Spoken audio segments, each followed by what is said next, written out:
ዘ አፍሪካንስ አፍሪካና አምባገነን መሪዎቿ በዴቪድ ላምብ ትርጓሜ ነብዩ ኢያሱ 1984 ዓመተ ምህረት ክፍል 9 ምዕራፍ 12 የዜና ሳንሱር እውነት ማለት መንግስት የሚያራምደው ሁሉ ነው።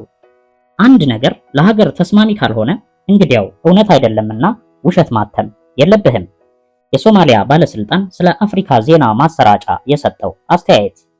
በየሳምንቱ ማክሰኞ ለብዙ ወራት ናይሮቢ ወደሚገኘው የኢትዮጵያ ኤምባሲ እየሄድኩ መግቢያ ቪዛ ለማግኘት ስማጸን ቆየሁ። አንድ ቆንሲል በፈገግታ ይቀበለኝና ቢሮ ውስጥ ሻይ እየጠጣን ስለ አፍሪካ ፖለቲካ እናወራለን። በመጨረሻም ስለ ቪዛዬ ጉዳይ ስጠይቀው ችግር የለም መንግስት እያሰበበት ነው ይለኛል። ትንሽ ጊዜ በትዕግስት እንድጠብቅ ያግባባኛል። በእነዚያ ዘመናት ኢትዮጵያ ጠቃሚ የዜና ምንጭ ነበረች። ኃይለሥላሴን የገለበጠው የመኮንኖች ቡድን ከሞስኮና ከዋሽንግተን ጋር ኩኩሉ ይጫወት ስለነበር ስለ አብዮቱ ዜና ከምንጩ ለማግኘት ብዙ የምዕራብ ጋዜጠኞች ለቪዛ ይሯሯጡ ነበር። በመጨረሻ አንድ ምሽት 12 ሰዓት ቆንሲሉ ደወለልኝና ነገ ቪዛዬን መውሰድ እንደምችል ገለጠልኝ። ምድረ ጋዜጠኛ ሊያገኝ ያልቻለውን እድል በማግኘት ያለ ተሻሚ ዜናውን ሁሉ ለብቻዬ ለዓለም ላቃምስ ነው ብዬ ተደሰትኩ። እንዲያ ግን አልተሳካልኝም። 87 የምዕራብ ጋዜጠኞች ቪዛ ተሰጥቷቸው ኖሮ ከሁለት ቀን በኋላ ከለንደን፣ ከፓሪስ፣ ከናይሮቢ፣ ከኒውዮርክ በመጉረፍ አነስተኛ ብርጌድ የሚሆን የሪፖርተሮች ቡድን ካሜራና ታይፕ ማድረጊያ በማንገብ አዲስ አበባ ፈሰሰ። ያልተለመደ ከፍተኛ የጋዜጠኞች ቁጥር ስለነበረ ለኢትዮጵያ የሕዝብ ግንኙነት ማዕበል ነበር። ከዚያም ከአብዮቱ ተቃዋሚዎች ባላነሰ ሁኔታ እየተከታተሉን በፕሮግራም መመራት አለባችሁ ተብለን እስረኛ ሆንን። ፕሮግራም በሚል ሽፋን ብዙ የአፍሪካ አገሮች የውጭ ጋዜጠኞችን በመቆጣጠር የሚፈለገውን ዜና ብቻ እንዲሰሩና መንግስት እንዲያዩለት የሚፈለገውን ስፍራ ብቻ እንዲመለከቱ የሚያስገድድ ዝግጅት ነው። ግትር የሆነና የተጣበበ የፈለግነውን የማናይበትና ያሻንን የማናነጋግርበት ፕሮግራም ነበር። ከዚህ ውጪ እሰራለሁ ያለ ጋዜጠኛ ወይም ሾፌሩን እንኳን አነጋግራለሁ ቢል አትችልም፣ በፕሮግራም ውስጥ አልተጠቀስክም ይባላል። በአዲስ አበባ ቦሌ አውሮፕላን ጣቢያ በፍጥነት በተዘጋጀልን መኪና ተወስደን ጊዮን ሆቴል ታጎርን። አንድ የጦር ሰራዊት ሻለቃ ሽጉጡን እንደሻጠ መመሪያ ሰጠን። ከመመሪያው ውስጥ ከሆቴሉ ግቢ መውጣት የተከለከለ መሆኑን፣ ታክሲ መከራየት የማይፈቀድ መሆኑን፣ ሰው ሳይመደብልን ለብቻችን የትም መሄድ ክልክል መሆኑን፣ በፕሮግራም ውስጥ ከተጠቀሱ ክስተቶች አንዱንም ቢሆን ሳያዩ መቅረት የተከለከለ መሆኑን፣ ከዚህ ሆቴል ውጭና ከተጠቀሰው ሰዓት በቀር ሌላ ቦታና በሌላ ሰዓት ምሳ መብላት የማይፈቀድ መሆኑን ነግሮ አስጠነቀቀን። ነገር ግን የምዕራብ ጋዜጠኞችን በፕሮግራም አስረው ማቆም አልተቻላቸውም። ሁላችንም በየፊናውና ከምሳ ላይ ለመታጠብ የወጣን እየመሰልን ከተማውን አሳስነው። የቀይ ሽብር ሰሞን ስለነበረ በየማታው ተኩስ ሲያጓራ ያድራል። በነጋታው ጠዋት በየመንገዱ ዳር 5 እና 6 የጸረ አብዮት ሬሳ ወድቆ ይታያል። አስጎብኚዎቻችን ፎቶ እንዳናነሳ ያስጠነቅቁናል። ግን ሾለክ ብለን ቀጭ አድርገን እንመለሳለን። ምን አይነት አስቸጋሪ ሰዎች እንደሆናችሁ አይገባኝም። የኛ ጋዜጠኞች እንደነገርናቸው ነው የሚፈጽሙት። እናንተ ለምን እንዲያታደርጉም ሲል አንድ የማስታወቂያ ሚኒስቴር የህዝብ ግንኙነት አስጎብኚ ገሰጸን። አንድ ቀን ከኦጋዴን ጦር ግንባር ስንመለስ የአገር ውስጥ ሪፖርተሮች ከበው ስለ ሁኔታው ጠየቁን። በዚያን ጊዜ የኢትዮጵያና የኩባ ጦር የሶማሊያን ወራሪ ጦር እያጠቃ ስለነበር ትኩስ ዜና አለ። ነገር ግን የኢትዮጵያን ጋዜጦች የሚያነብ ሁሉ ከዚያ ይልቅ እኛ የምናስተላልፈው ላይ እምነት አለው። በአፍሪካ የብዙሃን መገናኛ ሚና መንግስትን ማገልገል እንጂ ህዝብን ስለ ሁኔታዎች እውነቱን ማሳወቅ አይደለም። ፕሬስ ህዝቡን ለማደራጀትና ለመቆጣጠር የሚጠቀሙበት የፕሮፓጋንዳ መሳሪያ ነው። ጥያቄ የሚያቀርብ ሁሉ እንደ አስጊ ስለሚታይ መንግስት ህዝቡ ሊያውቅ የሚገባውን ብቻ ያቀርብለታል። ለምሳሌ የሶማሊያ ሪፐብሊክ ስለ ብዙሃን መገናኛ ሚና ባሰፈረው መመሪያ የሚዲያ ተግባር ህዝቡን ወደ አንድ ወጥ ህብረተሰብ፣ ወደ አንድ አመለካከት፣ የሀገሪቱን ጥቅም በመጠበቅ ረገድም ወደ ተመሳሳይ ቁርጠኝነት መምራትና መቅረጽ ነው ይላል። ከጥቂቶች በስተቀር የጥቁር አፍሪካ ጋዜጦች የመንግስት ናቸው። የሚጻፉትና የሚታረሙት በመንግስት ተቀጣሪ ሰራተኞች እንጂ ራሳቸውን በቻሉ ሪፖርተሮች አይደለም። ይዘታቸውም አጉል ወገናዊነት የተጠናወተው ነው። የአሜሪካ ፓርቲዎችም በምርጫ ውድድር ሰሞን እንዲሁ ናቸው። ጥሩውን ሁሉ ይገልጣሉ፣ ከመጥፎው አንድም አይጠቅሱም። በባለስልጣኖች ስንክሳር ንግግር ላይ በማተኮር የፕሬዝዳንቱን በርካታ ፎቶዎች በአንድ እትም ላይ በማጨቅ ያቀርባሉ። ለምሳሌ የኢትዮጵያ ሄራልድ ጋዜጣ የሶማሊያን የመጀመሪያ ማጥቃት በተመለከተ ምንም አላቀረበም። የመረጠው ስለ ጦርነቱ አለማውራትን ነበር። ኢትዮጵያ ማጥቃት ስትጀምር ግን ጋዜጣው ስለ ግጭቱ ማቅረብ ጀመረ። ያን ጊዜም ቢሆን ስለ ኩባና ራሻ ሚና አልተነፈሰም። በአሜሪካና በአውሮፓ ግን የሁለቱ ሚና ነበር በመጀመሪያ ገጾች የሚታተመው። የመንግስት ጋዜጣ በሶስተኛው ዓለም እንዲሁ ቢሆንም በአፍሪካ ግን በነጻነት ሰሞን የወረሱትን ድንቅ ደረጃ የነበረውን ፕሬስ በሚያስገርም ሁኔታ በማውደም የወደፊቷ አፍሪካ መገናኛ ብዙሃን ሚና ምን ሊሆን እንደሚችል ማንም ሊጠይቅ አይፈልግም። ይልቁንም ለመሆኑ ወደፊት እድል አለ ወይ ብለው መጠየቅን ይመርጣሉ። ከናይጄሪያ በስተቀር ማለትም በ1959 ኢዊ ኢርሆኒን የተሰኘ ጋዜጣ ታትሞ የነበረ ከመሆኑ በስተቀር ሌሎች የአፍሪካ ሀገሮች ከቅኝ አገዛዝ መመስረት ጋር ነው ጋዜጣ የጀመሩት። ከነጻነት በኋላ መንግስታት ያልተማረውን ሰፊ ህዝብ ማታለያ መሳሪያ ያደረጉት የብዙሃን መገናኛን ስለነበር ጨምድደው በመያዝ የፕሬስ ነጻነትን ድራሹን አጠፉት። ዜናው ሁሉ ሳንሱር ስለሚደረግ የሚታተመው የመንግስት መግለጫ ብቻ ነው ለማለት ይቻላል። በናይጄሪያ የመጀመሪያው መንግስት ለአንድ ዓመት የአገሪቱን አኩሪ የጋዜጠኝነት ታሪክ በመርሳት ሂሳዊ አስተያየት ላለመቀበል ወሰነ። በዚህም ወቅት በ1961 ቾኬ ኦቢ የተሰኘ ጋዜጠኛ ነቀፌታ ያዘለ ጽሑፍ በማተሙ የናይጄሪያ ከፍተኛ ፍርድ ቤት ቅጣት በይኖበታል። በቀረበው ትችት የሚከተለው ይገኝበታል። የህዝቡ ጠላቶች የሆኑ ደካማውን የሚበዘብዙ ድሃውን የሚጨቁኑ ይውደሙ። በድሃው ላብና ኪሳራ ራሳቸውን ያበለጸጉ መውደቂያቸው ተቃርቧል።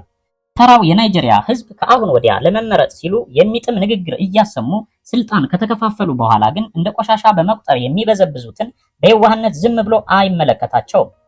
በመላው አህጉሪቱ ታሪኩ ተመሳሳይ ነው። የማላዊ ፕሬዝዳንት ባንዳ በ1970ዎቹ የግል ጋዜጦች ሰራተኞችን በሙሉ አሰሩ። በዛምቢያ የጋዜጣ ዋና አዘጋጆችን የሚሾሙትና የሚሽሩት ራሳቸው ፕሬዝዳንት ካውንዳ ናቸው። በዛይርና በኡጋንዳ ጋዜጠኞች በየጊዜው እየታሰሩ ስለሚፈቱ አንድ ሰሞን ተሰውረው ሰንብተው ሲመጡ ሚስቶቻቸው እንኳ ስለሚያውቁ ምንም አይጠይቁም። የኢኳቶሪያል ጊኒ ፕሬዝዳንት ቢዮጎ በ1979 ሲገለበጡና ሲገደሉ ያላሰሩትና ያላስገደሉት ዕውቅ ጋዜጠኛ እንዳልነበረ ተጋለጠ።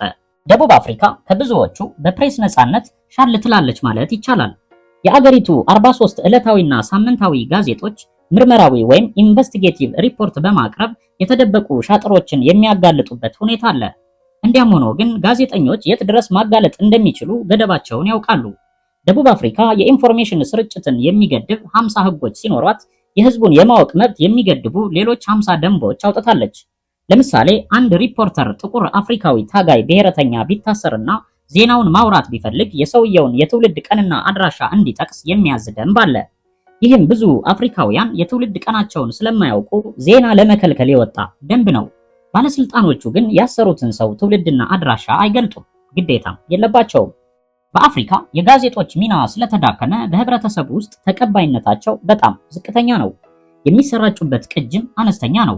በ1960ዎቹ በአረብ አፍሪካና በደቡብ አፍሪካ እንዲሁም በነጭ በሚገዙት የደቡባዊ አፍሪካ አገሮች ጭምር በጠቅላላው በአህጉሪቱ 299 ዕለታዊ ጋዜጦች እንደነበሩ ለንደን የሚገኘው ኢንተርናሽናል ፕሬስ ኢንስቲትዩት ባቀረበው ጥናት ይገልጥና በ1980ዎቹ መጀመሪያ ላይ ግን ይህ ቁጥር ወደ 150 መውረዱን ያስረዳል።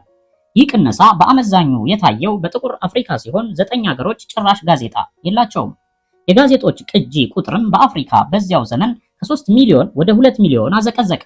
በዚህም መሰረት 455 ሚሊዮን ህዝብ በሚኖርበት አህጉር ያለው የጋዜጣ ስርጭት የአንዱን በለንደን የሚታተም ዴይሊ ሚረር ጋዜጣ የቀን ስርጭት 2/3 ያህል ብቻ ነው። የኢንተርናሽናል ፕሬስ ኢንስቲትዩት ኃላፊ ፍራንክ ባርተን ሲናገሩ በአፍሪካ ያለውን የፕሬስ ትግል ስትመለከቱት የሚያሳዝነው ሀቅ እንደተሸፈነ መምጣቱ ነው። የወደፊት እድሉም የተሻለ ይሆናል ብዬ አልገምትም። ባለፉት 10 ዓመታት በአፍሪካ ሁሉም ነገር እድገት አሳይቷል። ትምህርት፣ አውራ መንገዶችና የሕክምና አገልግሎቶች ጨምረዋል። ጋዜጦች ግን እየተዳከሙ ሄደዋል። እንዲያውም ከ10 ዓመት በኋላ ከ50 የበለጡ ጋዜጦች የሚኖሩም አይመስለኝም ብለዋል። በአፍሪካ ለሁሉም ህዝብ የሚደርስ ዜና ማሰራጫ ሬዲዮ ብቻ ነው። እውነት ባይኖረውም የሚያስተላልፈው መልእክት የመንግስት መልእክት ነው። በገዢውና በተገዢው መካከል ቀጥተኛ ግንኙነት የሚፈጥር ሚዲያ ነው። በ1955 በአፍሪካ ግማሽ ሚሊዮን ሬዲዮ ነበረ። ዛሬ ግን ከ25 ሚሊዮን ሬዲዮ በላይ በአፍሪካ እንዳለ ይገመታል። ይህ ማለት በአማካኝነት ለ20 ሰው አንድ ሬዲዮ አለ ማለት ነው። አንድ ጋዜጣ ቅጂ ለ210 ሰው፣ አንድ ቴሌቪዥን ደግሞ ለ525 ሰው እንዳላቸው ያህል ተሰልቷል። በአፍሪካ ሬዲዮ ጣቢያዎች ለአገሮች እርስ በርስ መወነጃጀያም ይውላል። ብዙ የአፍሪካ ሀገሮች ለሀገር ውስጥ ስርጭትና ለውጭ ሀገሮች የሚጠቀሙበት ሬዲዮ ጣቢያ አላቸው።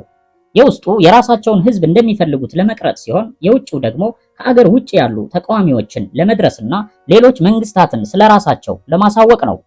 ሶማሊያ ለምሳሌ በየቀኑ 1 ሰዓት ወደ ኢትዮጵያ ፕሮፓጋንዳዋን ትረጫለች። ከዚያም ወደ ደቡብ አቅጣጫ ታዞርና በኬንያ ላይ ታንባርቃለች። አሜሪካንና እንግሊዝ በየቀኑ የአፍሪካ መንግስታት በሬዲዮ የሚወነጃጀሉትን እየቀረጹ ይለዋወጣሉ። ግማሽ እውነት የማይገኝበት ውሸት የሚያስተጋቡ ቢሆንም ስለ አፍሪካ መንግስታት አስተሳሰብ ጠቃሚ ፍንጭ የሚሰጥ ነው። ስለ አዲስ ፖሊሲ ለውጣቸው ሁሉ አቅጣጫ የሚጠቁሙ በመሆኑ ለውጭ ጋዜጠኞችም ሆነ ለስለላ መረጃዎች አሰባሰብ ጠቃሚ ነው። እንደሚመስለኝ ህዝባችን በሬዲዮ የምንነግረው ሁሉ ይዋጥለታል ብለን ማሰባችን ትክክል ያልሆነና የዋህነት ነው። ይህን የተናገሩት የኬንያ የቀድሞ አቃቤ ህግ ቻርልስ ንጆንጆ ናቸው። እንግዲያው አፍሪካውያን እውነተኛውን ዜና የሚያዳምጡት ከየት ነው? ከምዕራባውያን፣ በተለይም ከቢቢሲ እና ከአሜሪካ ድምፅ ሆኗል። እነዚህ ሬዲዮ ጣቢያዎች ወኪሎች በየሀገሩ በማስቀመጥ አፍሪካውያን ስለራሳቸው አገር ከሚያቀርቡት ይልቅ ይበልጥ እውነትነት ያለው ዜና ያቀርባሉ። ባለ አጭር ሞገድ ሬዲዮ ባለው አፍሪካዊ ሁሉ ዓለም አይኑ ስር ናት። በየዓመቱ በአፍሪካ አንድነት ድርጅት የመሪዎች ስብሰባ የልዑካን ቡድን አባላት በየምሽቱ ወደ ሆቴላቸው በመሄድ ቢቢሲ እና የአሜሪካ ድምፅ ስለ ጉባኤው ምን እንደሚሉ ለመስማት ይጣደፋሉ። በሶማሊያ በየቀኑ ከቢቢሲ 11 ሰዓት የሚተላለፈውን የሶማሊኛ ፕሮግራም ለመከታተል የቢሮ ስራ ይቆማል። የዛምቢያ ፕሬዝዳንት ካውንዳ በ12 ሰዓት የቢቢሲ ዜና ለመስማት የጋዜጠኞችን ቃለ ምልልስ አቋርጠው ሄደዋል። የዛይር ፕሬዝዳንት ሞቦቱ ሴሴሴኮ ቢቢሲ እና ቪኦኤ መስማት ስለሚያዘወትሩ በየጊዜው የእንግሊዝና የአሜሪካ አምባሳደሮችን እየጠሩ ሚዛናዊነት የጎደላቸው ስለሚመስሏቸው አንዳንድ ዜናዎች ቅሬታቸውን ይገልጣሉ። አምባሳደሮቹ የዜና ወኪሎቹን ማዘዝ እንደማይችሉ ሲገልጡላቸው ማመን ያቀታቸዋል። የናይጄሪያ መሪ የነበሩት ጀነራል ያኩቦ ጎዋን በ1975 በኡጋንዳ በአፍሪካ አንድነት ድርጅት ዓመታዊ ስብሰባ ላይ እንዳሉ ከስልጣን መወገዳቸውን የሰሙት ከየትም ሳይሆን ከቢቢሲ ነው። በአፍሪካ የቢቢሲ ወኪል በመሆን ለ20 ዓመታት ከአገር አገር እየተዘዋወረ ዜና ሲያስተላልፍ የነበረው ጆን ኦስማን እጅግ ታዋቂ ከመሆን ሌላ በአገራችን ስለሚካሄደው የምናውቀው በአንተ ሪፖርት ነው በማለት አፍሪካውያን ይወዱት ነበር። አፍሪካ የራሷን ጋዜጠኞች ባለማመን ስለ አፍሪካ ጉዳይ የውጮቹ የሚያቀርቡት ሪፖርት የመመካቷ ሁኔታ አንዳንድ ችግሮችን ይጠቁማል። በሶስተኛው ዓለም የኢንፎርሜሽን ስርጭት በምዕራቡ ቁጥጥር ስር ነው። በተለይ በአራቱ ታላላቅ የዜና ምንጮች በሮይተርስ፣ በአጃንስ ፍራንስ ፕሬስ፣ በአሶሺየትድ ፕሬስ እና በዩናይትድ ፕሬስ ኢንተርናሽናል አማካኝነት የሚካሄድ ነው። የምዕራብ ዜና ወኪሎች አፍሪካን ያለ ሐዘኔታ ያጋልጧታል የሚሉት አፍሪካውያን እውነት አላቸው።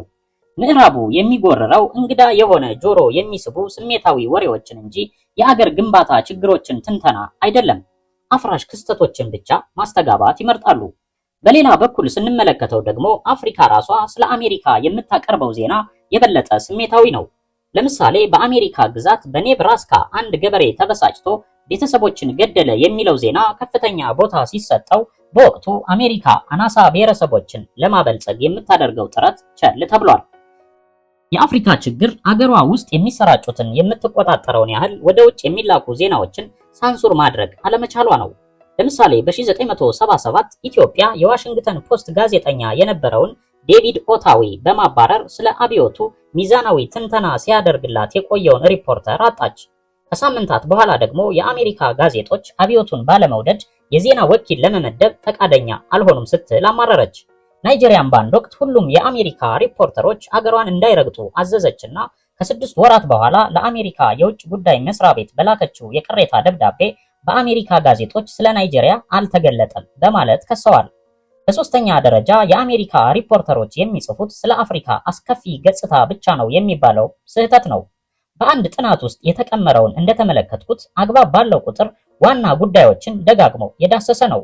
በዚህ ጥናት መሰረት የአንድ ሳምንት ዘገባ የሚያመለክተው በሳምንቱ ውስጥ ከተላለፉት የአፍሪካ ዜናዎች እንደሌላው ሶስተኛው ዓለም ሁሉ 62% ኢኮኖሚን፣ የውጭ ግንኙነትንና የአገሩ መንግስትን የሚመለከቱ ሲሆኑ 22%ቱ ደግሞ ስፖርትን፣ ጤናን፣ ሌሎችን ጉዳዮች የሚያካትት ነው። ስለ ወታደራዊ፣ ስለ ሁከት፣ ሽብር ፈጠራ፣ አደጋ፣ ወንጀልና ፍርድ ነክ ጉዳዮች የተላለፉት ዜናዎች ቀሪዎቹ 16% ብቻ ናቸው። በዜና ነፃነት በኩል የተሻሉት አገሮች ኬንያ፣ አይቮሪ ኮስት እና ሴኔጋል ሲሆኑ ለምዕራብ ጋዜጠኞች መግቢያ ቪዛ በመስጠት ረገድ ገደብ አያደርጉም። ነገር ግን ብዙ መንግስታት ዛሬም የጋዜጣ ወኪሎችን የሚመለከቷቸው በጠላትነት ነው። የጋዜጠኞች ስራም ፈታኝና አንዳንዴም አደገኛ እየሆነ ነው። ሁሉን ዜና ከማስተላለፍ ይልቅ አስቸኳዩን እየመረጠ ማስተላለፍን መርጧል። አስፈሪ የሚመስለውን ወይ ጎረቤት ሀገር ያስተላልፋል፣ ያለዚያ ወደ ጋዜጣው እስኪመለስ ያቆየዋል።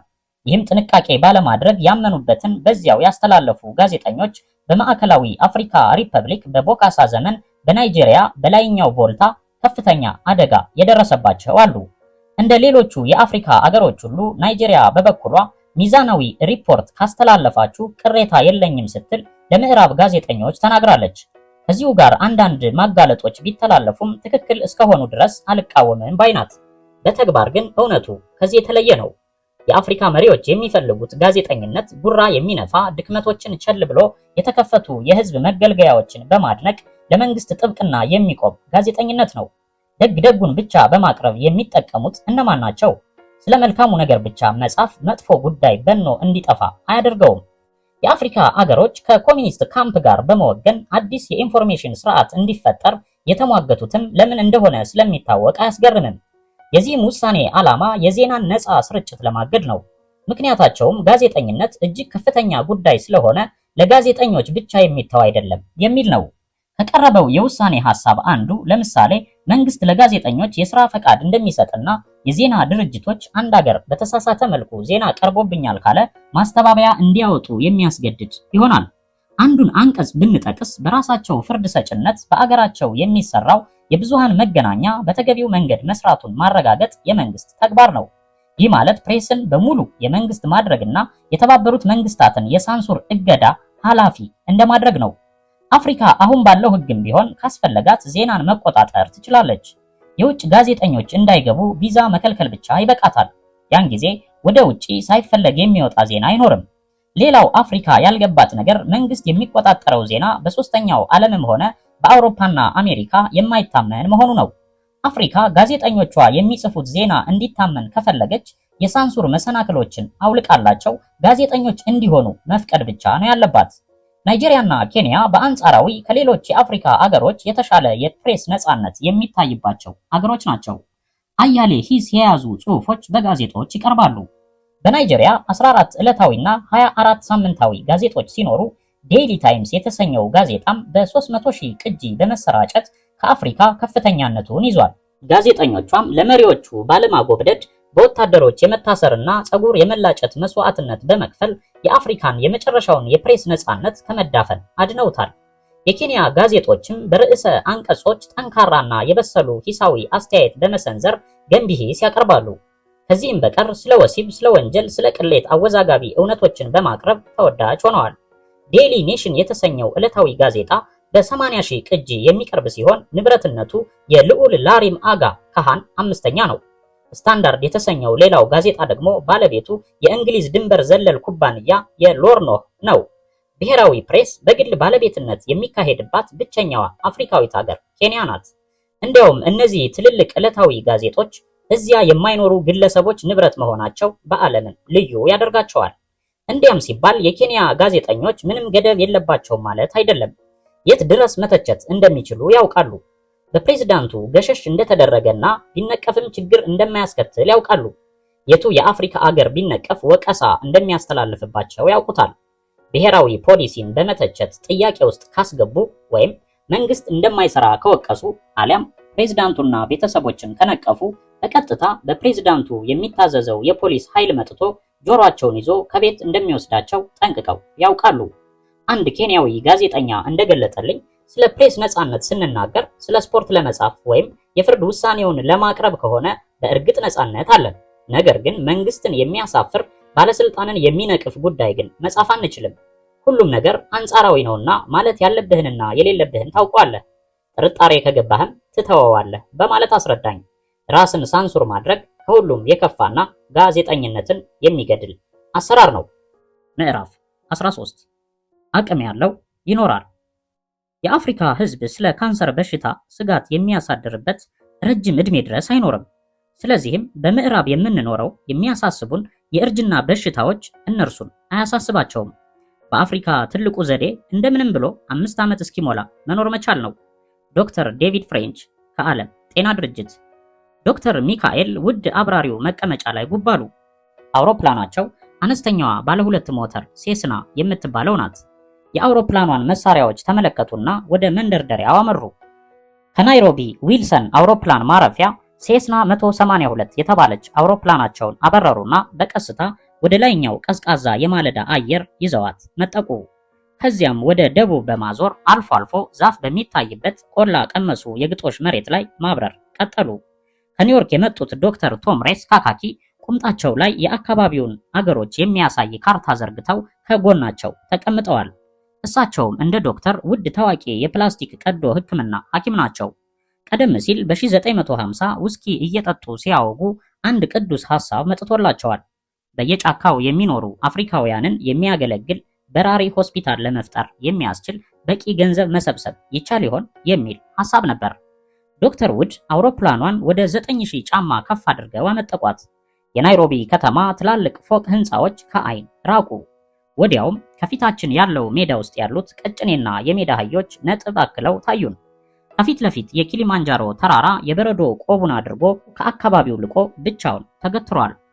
ከስሩ እንጨት በሚያከስሉ ሰዎች የሚነዱ እሳቶች ብልጭ እልም ይላሉ። በአፍሪካ ጥሩ ሐኪም ለመሆን ከፈለክ ወደ ታካሚዎች መሄድ አለብህ። እስኪመጡ ከጠበቅ ይሞታሉ። አሁን የምናክማቸው ሰዎች ነፍሳቸው አለመውጣቷ እንጂ በከፊል የሞቱ ናቸው ሲሉ ዶክተር ውድ ከኋላቸው ላሉት የሕክምና ዕቃና መድኃኒት ለያዙት አጫወቷቸው። ማይክ ውድ በ1946 ከሕክምና ትምህርት ቤት እንደተመረቁ በወጣትነታቸው ወደ አፍሪካ መጡ። የመጡት 6 ወር ለማገልገል ነበር። ነገር ግን ኬንያን በጣም ወደዱ። በውበቷና ሊሰራ በሚገባው ሁሉ በመደሰታቸው ሳይመለሱ ቀሩ። በኋላም አውሮፕላን ማብረር ተማሩና ይችን አሮጌ ሴስና አውሮፕላን ገዙ። ከዚያም ከዶክተር ሪስ እና ከዶክተር ምኩንዶ ጋር ሆነው የምስራቅ አፍሪካ በራሪ ሐኪሞች አገልግሎት እየተባለ የሚታወቀውን ድርጅት አቋቋሙ። ይህም የእርዳታ ድርጅት ዋና መስሪያ ቤቱ ናይሮቢ ሆኖ ከመላው ዓለም በሚያገኘው እርዳታ የሚሰራ ነው። ከ1960 ጀምሮ በራሪ ሐኪሞች 4 ሚሊዮን ማይልስ በረው ግማሽ ሚሊዮን ገበሬዎች አክመዋል። በፋኖስ መብራት ምልክት በጫካ ዳር ባገኙት ሜዳ እያረፉ በመቶ የሚቆጠር ሕይወት አድነዋል። በሺህ የሚቆጠሩ ክሊኒኮች በማቋቋም ስለ ንጽህናና ስለ መሰረተ ጤና ጥንቃቄ አስተምረዋል። ከናይሮቢ 140 ማይልስ በስተደቡብ ምስራቅ ኢታላል የተሰኘች ቦታ ለማረፍ አውሮፕላኗን ዝቅ ሲያደርጓት የጭቃ ቤቶችና የዘላኖች ጎጆዎች ታዩን። የማሳይ ጎሳ ዘላኖች ከተጓዡ ክሊኒክ አጠገብ ተደርድረዋል። ክሊኒኩ በአውራ ጎዳና ወደዚያ የተጓዘው ትናንት ነው። ዶክተር ውድ ሴስናቸውን በአቅራቢያው ካለ መስክ ላይ አቆሙና ራቁታቸውን ቆመው አውሮፕላኗ ላይ የሚያፈጡትን ልጆች በስዋሂሊ ቋንቋ ቅርንጫፍ ቆርጠው ጎማዎቹን እንዲሸፍኑ ነገሯቸው። ከአሁን ቀደም የአውሮፕላኗን ጎማ ጅብ ቦጭቆባቸው መመለሻ ተቸግረው ስለነበረ ነው ይህን እንዲያደርጉ የነገሯቸው። የማሳይ ጎሳ አባላት ይህን አጋጣሚ በመጠቀም ሐኪም ለማነጋገር ከ30 ማይል ርቀት ድረስ የመጡ ናቸው። ልጆች ያቀፉ እናቶች አሉባቸው። ዝንብ የወረሯቸው ሕፃናት ተደርድረዋል። ወባ ያንኮታኮታቸው አዛውንቶች መመርመሪያቸው ድንኳን ጥግ ተጋድመዋል። አንበሳ የገደሉ ጎረምሶች ልዩ ምልክታቸውን አድርገውና ጦራቸውን ጨብጠው ቆመዋል። የፈንጣጣ ክትባት ለመወጋት ግን ይሰቃጠጣሉ። ከታካሚዎች መካከል አንበሳ የቦጨቃቸው፣ ዝሆን የረገጣቸው፣ እሳት የፈጃቸው ሲገኙበት ዶክተር ውድ የፕላስቲክ ቀዶ ሕክምና ያደርጉላቸዋል። በዶክተሩ ግምት ህዝቡ ጥንቃቄ ቢያደርግና በአቅራቢያው ዘመናዊ የጤና ክሊኒክ ቢኖረው ከታካሚዎች 80 በመቶ እዚህ ባልደረሱም ነበር። ዶክተሮቹ ሲመረምሩ ከጎን በኩል ፈንጠር ብሎ ደግሞ ኬንያዊው ረዳታቸው የተቅማጥ በሽታን እንዴት ማዳን እንደሚቻል ለህዝብ ትምህርት ይሰጣል። ዶክተር ውድ ብቅ አሉና ስራችንን ተመለከትክ አይደለም? የአፍሪካ የጤና አገልግሎት ደረጃ በአውሮፓ ከኢንዱስትሪ አብዮት በፊት የነበረው አይነት ነው። እንዲያው እንሯሯጣለን እንጂ ይህንን ትውልድ ለማዳን ጊዜው አልፎብናል። ጥያቄው የሚቀጥለውን ትውልድ ለመርዳት ምን ማድረግ አለብን ነው አሉኝ። የአፍሪካን እድገትና ልማት አንቆ የያዘው ከምንም ይበልጥ የጤና ችግር ነው። አፍሪካውያን ሁሉም የአምላክ ፈቃድ ነው በማለት ያልፉታል። እናቶች 16 ድረስ በመውለድ ምናልባት ግማሾቹ ቢያድጉልኝ በሚል ተስፋ ያደርጋሉ። ወላጆች አንዲት ጠብታ መድኃኒት የልምሻ በሽታን ለማስወገድ ትችላለች ብለው ለማመን ይቸገራሉ። በእነርሱ እምነት ልጆቻቸውን ሽባ የሚያደርገው እርኩስ መንፈስ ነው። ንጹህ ውሃ መጠጣት ጤናን ለመጠበቅ ስለመርዳቱ እምነት የላቸውም። ልጆቻቸው ሲታመሙ የእግዚአብሔር ቁጣ ነው፣ ፈቃዱ ቢሆን ጠንቋይዋ ታድነዋለች በማለት ሁሉንም ወደ ታላቁ ኃይል ያያይዙታል። ወይም በቤተሰባቸው ቀደም ሲል ለተሰራ ኃጢአት አምላክ ያዘዘው ቅጣት ነው ብለው ያምናሉ። ከበድ ያለ ወረርሽኝ በሽታ በሚመጣበት ጊዜ አፍሪካውያን የተለየ ጥንቃቄ ያደርጋሉ። በ1977 ቻድ ውስጥ ኮሌራ ገብቶ የመንደሮችን ህዝብ ግማሽ ያህል ሲገድል ህብረተሰቡ ውሃ አፍልቶ እያበረደ መጠጣት ለመደ። ነገር ግን ወዲያው በሽታው ጋብ ሲል ወደ ቀድሞ አይነት አኗኗር ተመለሰ። ዳንኤል ሞዋንጊ የተባለ ኬንያዊ በ6 ዓመቱ አይኑን እየቆጠቆጠውና እይታውን እየጋረደው ራስ ምታት ጭምር ሲያስቸግረው አባቱ እርግማን ነው በሚል ከሐኪም ቤት ይልቅ ወደ ጠንቋይ ቤት መሄድን መረጡ። 16 ዓመት ሲሞላው ዳንኤል ሙሉ በሙሉ ታወረ። የጠንቋዮች ቅጠል መበጠስና ስር መማስ ወይም ይህን ረድ ያንን አድርግ ማለት አላዳነውም። የልጁ በሽታ ትራኮማ ስለነበር በቀላሉ በዘመናዊ ሕክምና ሊወገድ የሚችል ነው። የዳንኤል አባቱ ግን እስከ ዕለተ ሞቱ ልጁ በቤታችን በተፈጸመ ኃጢአት ቅጣቱ በሱ ላይ እንዲፈጸም አምላክ ወስኖ ነው ከሚል እምነቱ ዝንፍ አላለም። አባቱ እንዲያ ያደረገው ባለማወቅ መሆኑን ስለሚገነዘብ ዳንኤል በማንም ቅሬታ የለውም። በአጋጣሚውም ዕውራን ትምህርት ቤት ገብቶ ስለተማረ ስራ ተቀጥሯል። እሱ እድለኛ ይሁን እንጂ በኬንያ ያሉት ብዛት ያላቸው አካለ ጎደሎች የስራ እድል አላገኙም። በኬንያ 1/10ኛው ህዝብ የአካል ጉድለት ያለበት ነው። ትምህርትም ሆነ ስራ የሌላቸውና መንግስት ልዩ እንክብካቤ ያላደረገላቸው ስለሆነ የወደፊት እድላቸው ጨለማ ነው። ለዚህ ስራ ይስማማሉ ሳይባሉ የተረሱ ከፍተኛ ቁጥር ያላቸው የሶስተኛው ዓለም ህዝቦች የእያንዳንዱ አፍሪካ ሀገር ከተሞች ብዙ ቁጥር ባላቸው በአውራ መንገዱ ማቋረጫ የሚንኳተቱ ሰባራና ሰንካላ ለማኞች የተሞሉ ናቸው። በቆየው የአፍሪካ ልማድ በገጠሩ የታወሩና የደነቆሩ ወይም አካላቸው የጎደለ በቤተሰባቸውና በህብረተሰቡ እንክብካቤ ይደረግላቸው ስለነበር ልዩ ትምህርት ቤትም ሆነ የሕክምና አገልግሎት አያሻም ነበር። በአፍሪካ ከተሞች እያደጉ ሲመጡ ግን ህብረተሰቡ ዋጋ ይሰጠው የነበረው ይህ ባህል ተለወጠ። አካለ ስንኩሎችም ወደ ከተሞች መጉረፍ ጀመሩ። ሳንቲም ልመናና ሕክምና ፍለጋ ባዘኑ። ለብዙዎቹም ምንም ስራ የለም። የቀርከሃ ስራዎችንና አሻንጉሊቶችን በመስራት ለቱሪስቶች መሸጥ የሚሞክሩ ጥቂቶች ናቸው። የአፍሪካ መንግስታትም የገንዘብ ችግርና ሙሉ አካል ያላቸውንም የስራ ዕድል ለመስጠት መሰናክል ስላለባቸው ለነዚህ ቅድሚያ ትኩረት ሊሰጡ አልቻሉም። አፍሪካ የሕክምና አገልግሎት ያልተስፋፋባት ደካማ አህጉር በመሆኗ አልታደለችም። ከ1000 ህፃናት 137ቱ 5 ዓመት ሳይሞላቸው በሞት ይቀጫሉ። ይህም አሃዝ ከዩናይትድ ስቴትስ በ11 እጅ ይበልጣል። በአውሮፓ ለ580 ሰዎች አንድ ሐኪም አላቸው። የተሻለ አድጋለች በምትባለው ኬንያ ለ25600 ሰዎች አንድ ሐኪም ሲኖር የመጨረሻ ደሃ ከሚባሉት አንዷ በሆነችው ቡርኪና ፋሶ ለ92000 ህዝብ አንድ ሐኪም ብቻ አለ። መንጋጋ ቆልፍ፣ ልምሻ፣ የሚያስተኛ በሽታ ወዘተ የሚባሉት ህመሞች በበለጸገው ዓለም ያልነበሩና ወይም ጨርሶ የተረሱ ሲሆን የአፍሪካ ህፃናት ግን ዛሬም በመቶ ሺዎችን እየፈጁ ነው።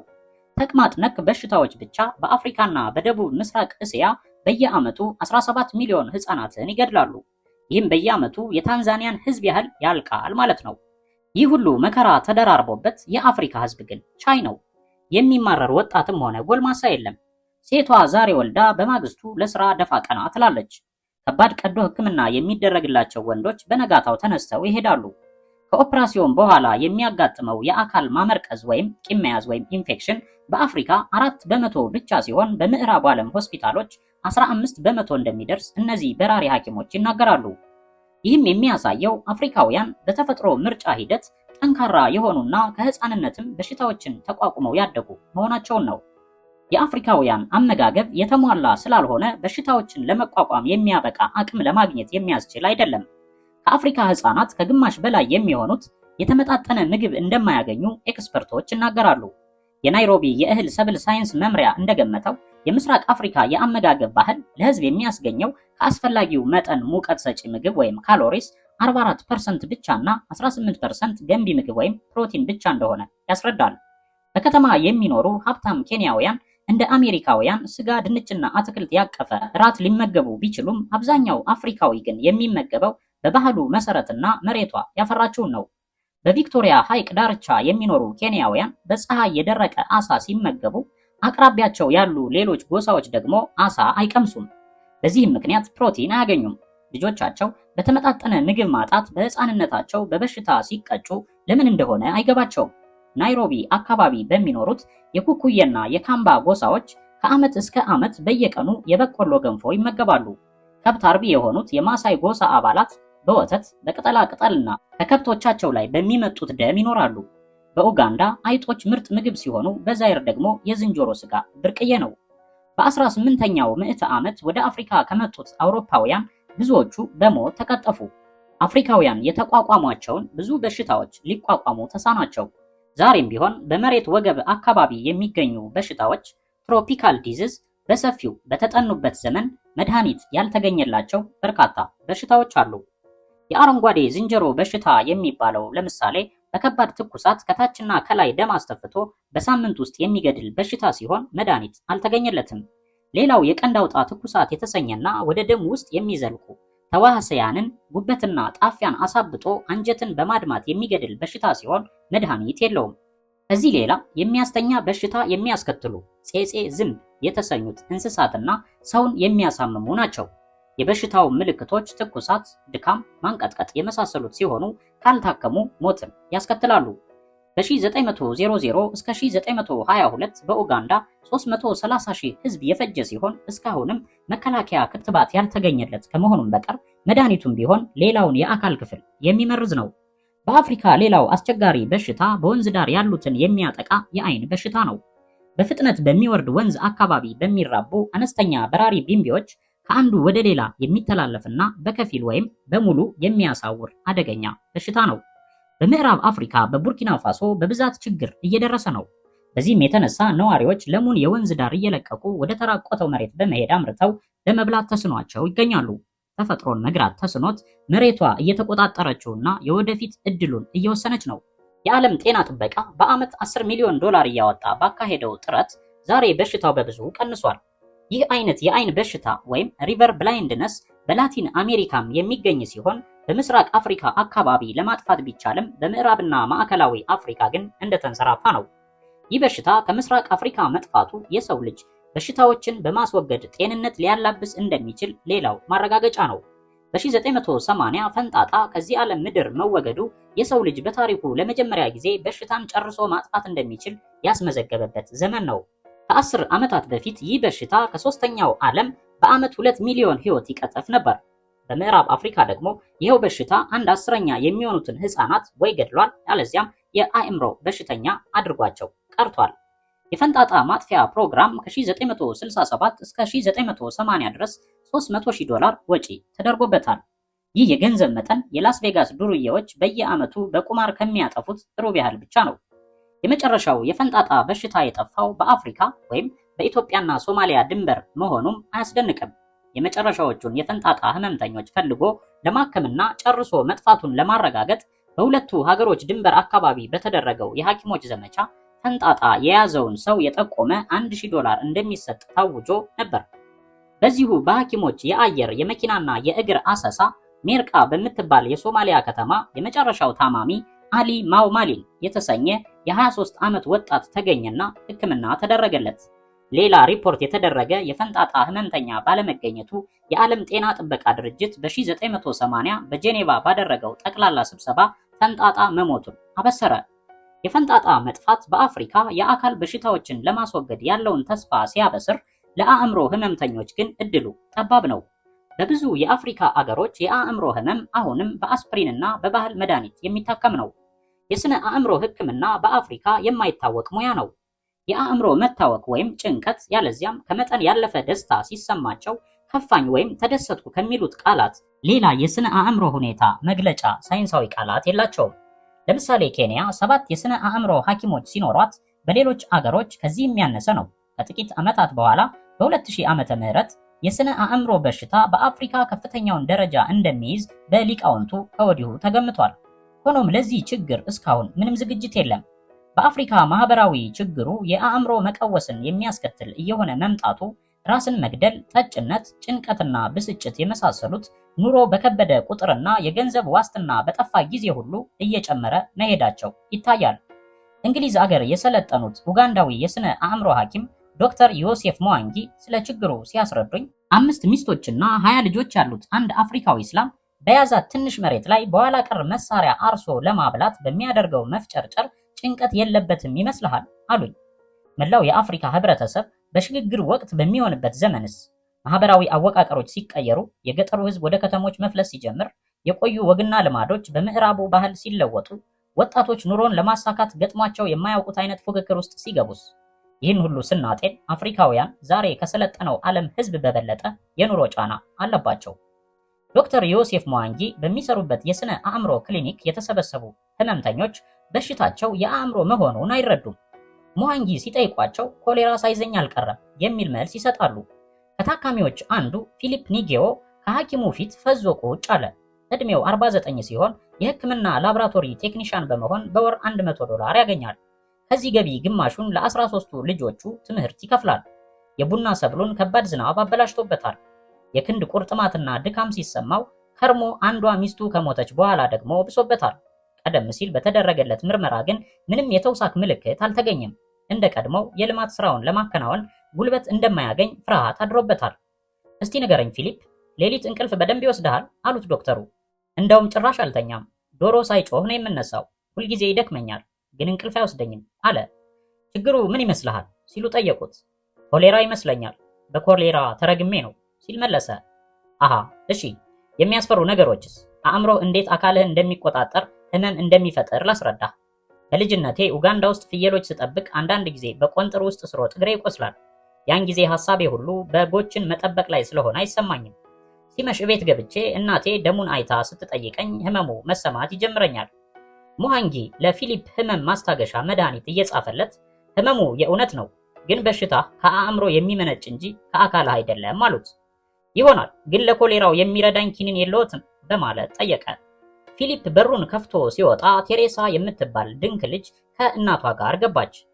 ቴሬሳ 15 ዓመት ሆና ቁመቷ ግን 3 ጫማ ብቻ ነው። በክፍሏ ውስጥ አንደኛ ናት። ድንክ መሆኗ ከተነገራት ጀምሮ ራስ ምታት፣ የሆድ መታወክና እንቅልፍ ማጣት ተጠናውቷታል።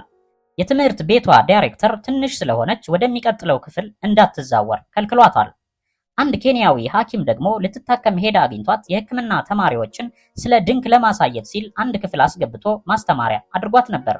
ሙዋንጊ ተበሳጩና የትምህርት ቤቱ ዳይሬክተር ደደብ ነው አሉ። ለልጅቷም የሚጫጫናትን የሚያቀልላት መድኃኒት በማዘዝ ለዳይሬክተሩ ደግሞ ከጓደኞቿ ጋር መዛወር አለባት የሚል ማስታወሻ ጻፉ። ቀጠል አደረጉና ሙዋንጊ ለእናቷ ጎበዝ ልጅ ነች፣ ሌላው ቢያቅታት አንድ ቀን አዋቂ ሆና መጽሐፍ የምትደርስና መርቸዲስ የምትገዛ ልጅ ልትሆን ትችላለች። ተብታባዎች እንኳ ጥሩ ዲስኩር ተናጋሪ ይሆናሉ። ቴሬሳም የተሟላ ደስተኛ ህይወት ሊኖራት ይችላል። ይገባሻል እናት አሏት። እናትየዋም ምንም መልስ ሳትሰጥ ሌላ የሚነግሯት ካለ ለመስማት በዝምታ ጥቂት ጠበቀች። ዶክተሩ ግን ሌላ የሚሉት ነገር አልነበራቸውም። በኬንያ የአእምሮ ህመምተኞች ማቆያ አንድ ሆስፒታል ብቻ አለ። ሊይዝ የሚችለው 1000 ህሙማንን ብቻ ሲሆን ከእጥፍ በላይ ታጭቀውበታል። ከ1/3 የሚበልጡት በወንጀል ክስ ንብረት በማውደም የገቡ ናቸው። ከፊሎቹ ሐኪም የማነጋገር እድል ሳያገኙ ትንሽ ሳምንታት ቆይተው እንደዚያው እየተዘባነኑ ይወጣሉ። በሆስፒታል ውስጥ ያለው መቆያቸው እንደ አራዊት መመልከቻ ግቢ ወይም ዙ የመሰለ የብረት መስኮት ያለው ሲሆን በየወለሉ ላይ የሙዝ ልጣጭና ሰገራ የተንጠባጠበበት ሆኖ ከላይ ጣሪያ የሌለው በረት ነው። በውስጡ እንደ እንስሳ የታጎሩ 60 እና 70 የሚሆኑ ሰዎች አሉበት። አይናቸው እየተጉረጠረጠና በከፊል ራቁታቸውን ሆነው ይታያሉ። ከዚህ ሁኔታ ተነስተን ስንመረምር በአፍሪካ እንደ ቀድሞ ሁሉ የአሁኑ ጊዜም የጤና ክብካቤ ቀዳሚ ምንጭ የባህላዊ ሕክምና ሆኖ እናገኘዋለን። መድኃኒት አዋቂ ወይም ጠንቋይ የሚሏቸው የባህል መድኃኒት አዋቂዎችን የአካልም ሆነ የአእምሮ በሽታ የሚያክሙ፣ ኮከብ መቁጠር ወይም አጋንንት በመሳብ እርግማንን የሚያሰርዙ አድርገው ይገምቷቸዋል። የባህል መድኃኒት አዋቂዎች ጥንቆላንም ጨመሩ፣ ቅጠልም በጠሱ፣ ስርም ማሱ፣ ዞሮ ዞሮ ከጎሳ መሪዎች ብዙም ባላነሰ ተከብረው ለአያሌ ትውልዶች ህዝቡን ሲያክሙ ኖረዋል። በተፈጥሮ ተሰጥኦ ወይም ከወላጆቻቸው በተላለፈ ታምራዊ ዕውቀት እንደሚያክሙ የሚናገሩት እነዚህ ሰዎች ኋላ ቀር መተተኞች ተብለው መጀመሪያ በመጡ የአውሮፓ ቅኝ ገዢዎች ተጥላልተው ነበር። ስራቸውን በድብቅ አደረጉት እንጂ ህዝቡ ወደ እነሱ ከመሄድ አልተቆጠበም። አውሮፓውያን ሐኪሞች ወደ አፍሪካ ከመምጣታቸው በፊት ለአያሌ ምዕተ ዓመታት አፍሪካውያን ሲረዱ የኖሩት በባህል መድኃኒት አዋቂዎች ነው። ዛሬም ቢሆን በብዙ የአፍሪካ ሀገሮች አብዛኛውን ህዝብ የሚያክሙ እነሱ ናቸው። ለምሳሌ በምዕራብ አፍሪካ በማሊ ዘመናዊ የጤና አገልግሎት የሚያገኘው ህዝብ 15% ብቻ ነው። የቀሩት በባህላዊ ሕክምና የሚረዱ ናቸው። በአንዳንድ በሽታዎች የባህል መድኃኒት የተሻለና ፈጣን ፈውስ የሚሰጥበት ሁኔታም አለ። ለምሳሌ የወፍ በሽታ እየተባለ ለሚጠቀሰው የጉበት ህመም የዛፍ ግንድ ልጣጭ ፍቀውና ጨምቀው በወተት በመስጠት በ7 ቀን ውስጥ ለታማሚው ፈውስ ያስገኛሉ። ሆድ ለማለስለስ ወይም ለድርቀት፣ ለስኳር በሽተኞችና ለአስም ህሙማን የሚሰጡትን መድኃኒት ውጤቱ የሚናቅ አይደለም። ባህላዊ መድኃኒት የበሽታውን አካላዊና ህዋሳዊ ቅምር ቸል ሳይል አቀራረቡ ማህበራዊና ስነ ልቦናዊ ትኩረትም ይሰጣል። የተዋወቅኩት የማሊ የባህል መድኃኒት አዋቂ ሳቲኪ ህሙማንን ሲያነጋግር በቅድሚያ የህይወት ታሪካቸውን ይጠይቃል። በአእምሯቸው ላይ ተጽዕኖ ያስከተለ የጋብቻ ወይም የገንዘብ ችግር እንዳለ ይመረምራል። ከሌሎች ጋር ግጭት አጋጥሞ ከሆነም ይጠይቃል። ርኩስ መንፈስ ጣልቃ ገብቶ በቤተሰብ ውስጥ መቃቃር ተከስቶ እንደሆነም ያጣራል። በመኖሪያ ቤቱ ካነጋገርኩት በኋላ ሲያሰናብተኝ ዜናውን ስትጽፍ ታዲያ አጋንንት በመሳብ ሳይሆን ቅዱስ መንፈስን በመማፀን ሰይጣናዊ ልክፍትን እንደምዋጋ ግለጽ አለኝ። በቅኝ ግዛት ዘመን እንደ ሳታጊ ያሉ የባህል መድኃኒት አዋቂዎች በገዢዎች ይታሰሩ ነበር። ኋላ ቀርና ጸረ ክርስትና ሆነው ስለታዩ በዘመናዊ አፍሪካ ቦታ የማይኖራቸው ተደርገው ተወስደው ነበር። ዛሬ ይህ አመለካከት ተቀይሯል። የዓለም ጤና ድርጅት በጤና ጥያቄ ላይ ስር ነቀል ለውጥ ለማድረግ እየሞከረ ነው። ስለ ጤናም ሲገልጥ የአካላዊ የአእምሯዊና የማህበራዊ ደህንነት ድምር ውጤት እንጂ የበሽታ አለመኖር ብቻ እንዳልሆነ ያስገነዝባል። ይህን ለመቀዳጀት ደግሞ የአፍሪካ ትኩረት በመሰረተ ጤና ላይ ሊሆን ይገባል። ንጹህ የመጠጥ ውሃ፣ ንጽህናና የተሻለ የወሊድ ቁጥጥር ፕሮግራም፣ የተመጣጠነ ምግብና በቂ ምግብ አቅርቦትን ማሳደግ ለአፍሪካ መድኃኒትና ዶክተር ከማግበስበስ የተሻለ ውጤት የሚያስገኙ ጠቃሚ ጉዳዮች ናቸው። በኬንያ በ1970ዎቹ መጨረሻ እንደተቋቋመው የልብ ቀዶ ሕክምና አይነት አገልግሎት ለተከታዩ 10 ዓመት ሊቆይ የሚችል ነው። አፍሪካ የገጠሩን ብዙሃን ህዝብ ችላ ብላ በከተሞች ልታተኩር አይገባትም። ይህን ሁሉ በመገንዘብ የዓለም ጤና ድርጅትም በአሁኑ ጊዜ የዘመናዊ የባህል ሕክምና ተደጋግፈው እንዲጓዙና ተጨማሪ ጥናት እንዲካሄድ ሐሳብ በማቅረብ በመድኃኒት እጽዋትና በመተታዊ ወይም ሃይማኖታዊ መድኃኒቶች ላይ ምርምር እንዲስፋፋ አሳስቧል። የባህል መድኃኒት አዋቂዎች ማህበር በይፋ እንዲቋቋምም አስፈላጊነቱን ጠቁሟል። ከዚሁ ጋር የህዝቡን አመለካከት በትምህርት ማጎልመስም አብይ ጉዳይ ሆኗል። አፍሪካውያን የዱቄት ወተት ለልጆቻቸው በተገቢው ጥንቃቄ ለመበጥበጥም ሆነ ሌላ መድኃኒት አወሳሰዱን በዝርዝር ተረድተው ለመጠቀም አንብቦ የመረዳት ችግር አለባቸው። የሰለጠነው ዓለም የመድኃኒት ኩባንያዎችም ስለ ጉዳዩ ባለመጨነቅ በማጭበርበሪያ ማስታወቂያዎች አህጉሪቱን ጊዜ ያለፈባቸው የማይረቡ መድኃኒቶች ሸቀጥ መጣያ አድርገዋታል። በፊልምና በየመንገዱ በተሰቀሉ የማስታወቂያ ሰሌዳዎች መድኃኒቶቹ ሊያስገኙ ከሚችሉት ውጤት በላይ እያጋነኑ በማቅረብ ወጣት ያደርጋሉ፣ ወሲባዊ አቅምን ይጨምራሉ፣ አእምሮን ሳይቀር ብሩህ ያደርጋሉ እያሉ በማስተጋባት ያሻሽጣሉ። አብዛኛዎቹ ማስታወቂያዎች የለየላቸው ውሸቶች ሲሆኑ በአሜሪካ ቢሆን ሊለጠፉ አይፈቀድላቸውም።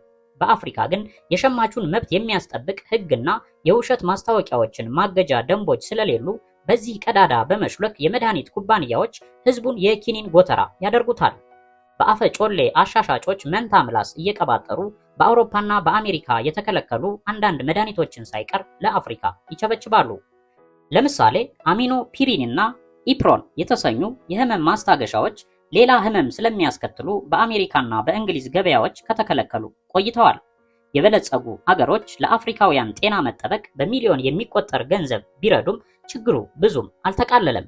ምክንያቱም የሚያስፈልጋት መሰረታዊ የጤና እንክብካቤ ስልት ሆኖ ሳለ እነሱ የሚረዷት ግን የተራቀቀ የህክምና መሳሪያ ብቻ ነው። አፍሪካ በኢኮኖሚ እንድትገፋ ከተፈለገ አስቀድሞ ጤናማ ህዝብ ለማድረግ መጣር ያሻል። ችግሩ በአመዛኙ የሚወገደው በማከም ሳይሆን በማስተማር ነው። ከመንደር መንደር እየተዘዋወሩ ማስተማር። አሁን እንደሚታየው ብዙ የአፍሪካ አገሮች በገጠር የመሰረተ ጤና ትምህርት ክሊኒኮች በማስፋፋት መልካም ጅምር ይዘዋል። ነገር ግን አፍሪካ ይህን ተግባር ብቻዋን ልትወጣ አትችልም። አፍሪካን በባርነት የጨቆኑ፣ በቅኝ አገዛዝ ማዕድን ሀብቷን የመዘበሩ፣ እርስ በርስ እንድትተላለቅ ጦር መሳሪያ ያቀበሉ፣ አንድ ሐኪም ሳያሰለጥኑላት መዝብረዋት የተመለሱ ሁሉም ከጤና ችግሮቿ ለመውጣት የሚያስፈልጋትን የገንዘብና የሰው ኃይል መርዳት የሞራል ግዴታ አለባቸው። በአንድ አልጋ 2 ሰዎች ተኝተው እየታከሙ ለፕሬዝዳንቱ ጉራ አውሮፕላን ጣቢያ ከመገንባት፣ ጠመንጃ ከማቀበል፣ ሌላም ለስም የሚሆን የተንዛዛ ፕሮጀክት ከማቋቋም ምን አለበት? ምስራቁም ምዕራቡም የአፍሪካውያንን የደቀቀ አካልና መንፈስ ለማዳን በበሽታዋ ላይ ያተኮረ ጦርነት ቢያካሂዱላት የጅል አስተሳሰብ ባይመስልብኝም ውጤቱ ግን ምንኛ ባማረ እያለ ይቀጥላል። ተከታዩን ምዕራፍ በቀጣይ ጊዜ ይዘንላችሁ እንቀርባለን። ሰላም።